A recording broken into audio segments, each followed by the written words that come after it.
Hola, buenos días. Hoy vamos a revisar los modelos atómicos que se han propuesto a lo largo de la historia. Antes de empezar, contestemos las siguientes preguntas. ¿Cómo te fue con tus respuestas? Espero que muy bien. Cierra los ojos por un momento y piensa en tu ubicación en relación con la inmensidad de nuestro sistema solar y de este con respecto a las diferentes galaxias existentes. Imagina por un instante las dimensiones de estos sistemas macroscópicos, las distancias que hay entre los diferentes astros, la distribución que existe entre estos, la posición que ocupan, etc. Así, podemos parecer seres microscópicos frente a la inmensidad del universo. Mira ahora a tu alrededor. Probablemente encontrarás sillas, la mesa del profesor, el pizarrón, alguna ventana abierta y tus útiles de estudio, entre otros objetos. Vuelve a cerrar tus ojos. Imagina que te haces muy pequeño con relación a los objetos de la sala, tan pequeño como tú mismo con respecto al universo. ¿Hasta cuánto podrás hacerte infinitamente pequeño, sin dejar de ser tú mismo? Desde la antigüedad, el hombre ha intentado explicar el origen de la materia. Los filósofos griegos comenzaron a plantear preguntas como, ¿qué pasaría si cortamos la hoja de un árbol por la mitad, esta mitad en otra y así sucesivamente? ¿Seguiría siendo una hoja de árbol? En la antigua Grecia, un filósofo llamado Leucipo analizó estas preguntas y concluyó que al dividir un objeto o material infinidad de veces obtendríamos una partícula que no sería posible dividir, a la que llamó átomo, que significa indivisible. En esta etapa, que comprende del año 300 al 1650 después de Cristo, el hombre comenzó a realizar innumerables combinaciones con diferentes metales con la finalidad de obtener oro. Gracias a estos experimentos se hicieron grandes descubrimientos científicos. Dentro de estos avances se originó el periodo conocido como alquímica. Alquimia árabe. Los árabes observaron que podían utilizar el petróleo y el azufre para generar un fuego más prolongado y con menos materiales. Alquimia china. Los chinos descubrieron la pólvora, elaboraron telas y su principal invención fue la creación de papel, indispensable hasta nuestros días. Alquimia egipcia. Los egipcios realizaron reacciones químicas, a las que llamaban sucesos mágicos, para convertir el metal oscuro en una pieza brillante, espejo. En el siglo VIII, se publica un manual de química en el que se estableció una clasificación de las sustancias y se presentaron descripciones de técnicas de laboratorio como purificación, separación, mezclas, solidificación y evaporación del agua.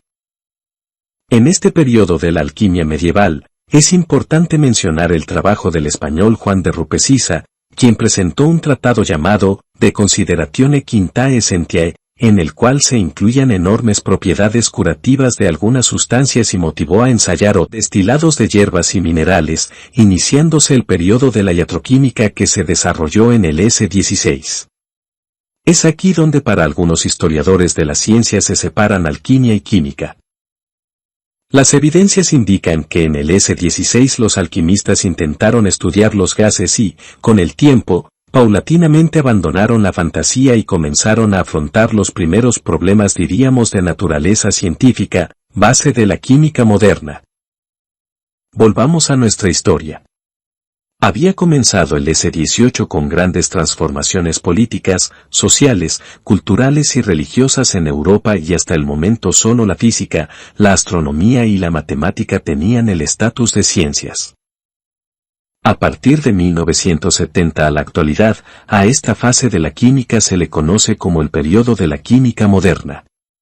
Se considera que este periodo inicia con los trabajos de con Antoine Lavoisier, considerado el padre de la química moderna por sus estudios fundamentados sobre la oxidación de los cuerpos. Otros científicos como Joseph Priestley, 1733 a 1804 inventor del agua carbonatada, soda. Su gran aportación a la química fue el descubrimiento del oxígeno, el octavo elemento de la tabla periódica. Sir Humphrey Davy, 1778 a 1829 inglés al que se le atribuye el descubrimiento de numerosos metales alcalinos y alcalinotérreos. Louis Pasteur, gran aporte fue la pasteurización y la invención de vacunas para combatir la rabia y el antrax. Alfred Nobel, 1833 a 1896 químico e inventor de origen sueco que desarrolló numerosos inventos, muchos de los cuales resultaron de gran utilidad para el estudio de la química, como la invención de la dinamita. Creó además los premios que llevan su nombre. 2000 años después de los filósofos griegos. El primer modelo atómico fue propuesto por John Dalton con base en las leyes ponderales. Este científico pensaba que los átomos eran como esferas sólidas e indivisibles con tamaño y masa distintos. En su libro Nuevo Sistema de la Química, 3 postulados en su libro. Los elementos están formados por partículas más pequeñas llamadas átomos. Los átomos de un mismo elemento son iguales entre sí. Los átomos se unen de una forma sencilla y forman compuestos. Por primera vez se elaboraba una teoría atómica acerca de la materia, apoyada en la balanza. Por cierto, nuestro amigo y científico padecía de una extraña enfermedad a los ojos, que él mismo se encargó de estudiar y que hoy conocemos como daltonismo. Mientras el químico inglés John Dalton enunciaba y defendía su teoría atómica a costa de la burla de muchos, a comienzos del siglo XIX, un científico francés, llamado Gay-Lussac, postulaba nuevas leyes que ratificaban en alguna medida las ideas de Dalton. En efecto, Gay-Lussac señalaba que la presión de un gas contenido en un volumen constante aumenta con la temperatura. Aun cuando los estudios de Gay-Lussac fortalecían las ideas de Dalton, deberían pasar algunos años más para que sus ideas se consolidaran desde un punto de vista de un modelo atómico de la materia. J. Berzelius, químico sueco, apoyado en las ideas de Dalton y las experiencias de Gay-Lussac. Conseguiría elaborar el primer listado de masas atómicas, estudiando las reacciones químicas de más de 2000 compuestos. Ahora se podía determinar con total precisión el número de átomos de cada elemento que forman los distintos compuestos y, a partir de este momento, el misterio y fantasías alquimistas pasaban a mejor vida. El italiano Amedeo Avogadro trabajaba con una serie de sustancias químicas, particularmente gases, basado en las ideas de sus predecesores. En 1811, postuló que la relación entre los volúmenes de los gases que reaccionan es la misma que la relación entre el número de moléculas que se combinan. A partir de aquí, enunció la ley que lleva su nombre, incorporando el concepto de molécula. En esta época, con el estudio de los gases surge la teoría cinético-molecular de los gases, permite explicar los cambios en el volumen, la presión o la temperatura a nivel molecular cuando son alteradas las condiciones a las cuales están sometidos. La continua utilización de sustancias químicas en el estudio de diferentes fenómenos favorecería muy pronto el descubrimiento de otro maravilloso proceso físico-químico, la electricidad. El fenómeno de la electricidad se debía a una microscópica partícula, el electrón, cuya existencia quedó empíricamente demostrada por el inglés J. Thomson. Pero sería Michael Faraday quien comenzaría este apasionante viaje hacia el interior del átomo, dando origen, de manera insospechada todavía, al fenómeno de la electricidad. Uno de los pioneros en este sentido fue el físico-químico inglés William Crookes, 1832 a 1919.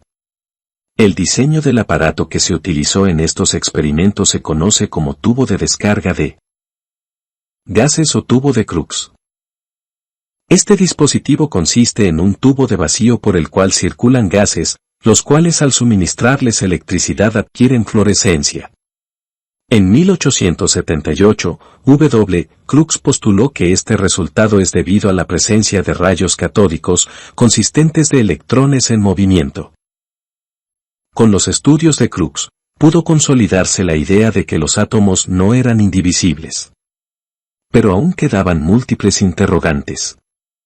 En los años que siguieron, los estudios de Jean-Baptiste Perrin permitieron establecer la naturaleza negativa de los rayos catódicos, mientras que las evidencias empíricas del físico alemán Wilhelm Röntgen dieron paso al estudio de los rayos X.